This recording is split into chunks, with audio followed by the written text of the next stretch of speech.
Syndic bénévole, le guide. Bonjour à toutes, bonjour à tous, ici Sophie Vergès. Je vous souhaite la bienvenue sur ce nouvel épisode de votre émission Investir en immobilier, l'immobilier au féminin. Nous allons parler aujourd'hui de l'édition du guide pour être syndic bénévole par l'ANA, c'est l'Agence nationale de l'habitat.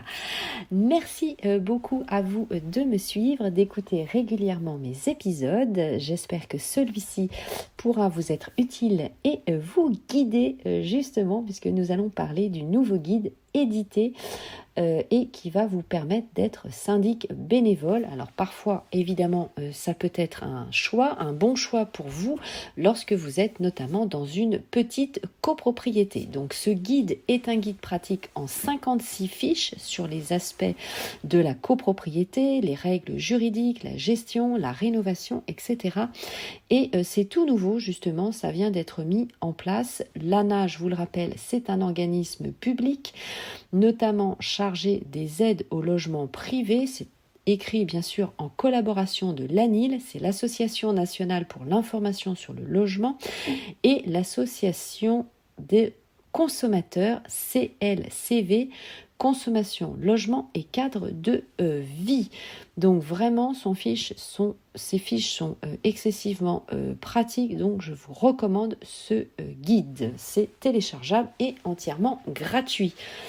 Donc vous tapez guide syndic bénévole et c'est le site, je l'ai regardé tout à l'heure, ça va vous sortir un guide, ça s'appelle calameo.com, CALAMEO.com, donc vous le téléchargez et comme je viens de vous le dire, c'est entièrement gratuit. Je vais vous donner d'ailleurs l'exemple d'une fiche avec les renseignements que vous pouvez avoir, notamment par exemple sur la définition du syndic bénévole. Donc le syndic bénévole est un syndic non professionnel et c'est un copropriétaire, notamment donc l'un d'entre vous en copropriété qui va gérer la copropriété.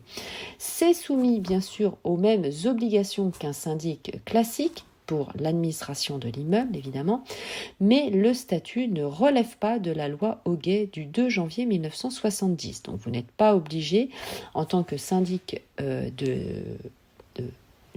syndic bénévole, d'avoir la carte professionnelle ou d'être assuré, même si évidemment c'est fortement conseillé. Le syndic intervient en règle générale à titre gratuit, mais vous le verrez qu'il peut y avoir une rémunération même modique. Donc c'est tout à fait possible. Il y aura un mandat évidemment de syndic bénévole, donc vous serez un copropriétaire à être syndic bénévole. Peu importe d'ailleurs le lot détenu, que ce soit du logement, du commerce, une cave, un emplacement de stationnement. Et par ailleurs, il faut savoir que, il n'est pas exigé que ce soit votre résidence principale. Vous pouvez être tout à fait propriétaire bailleur ou ne résider que quelques jours par an. Si en tant que syndic bénévole, vous n'êtes plus copropriétaire, alors votre mandat devient caduc à l'expiration d'un délai de 3 mois suivant l'événement. C'est l'acte authentique, bien sûr, de vente qui va faire foi.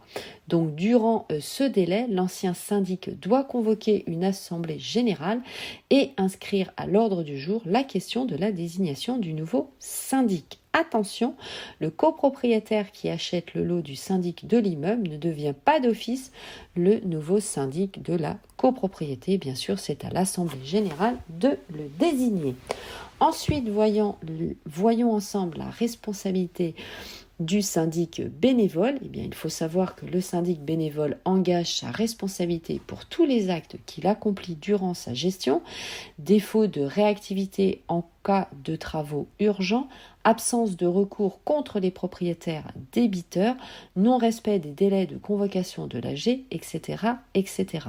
À noter toutefois que la responsabilité relative aux fautes est appliquée de manière moins rigoureuse à celui dont le mandat est gratuit qu'à celui qui est rémunéré. Alors, je vous laisse bien sûr aller lire les autres fiches. Je vous ai lu un petit extrait, puisque l'objet, évidemment, pour vous, c'est de télécharger le guide gratuit si vous en avez besoin, évidemment.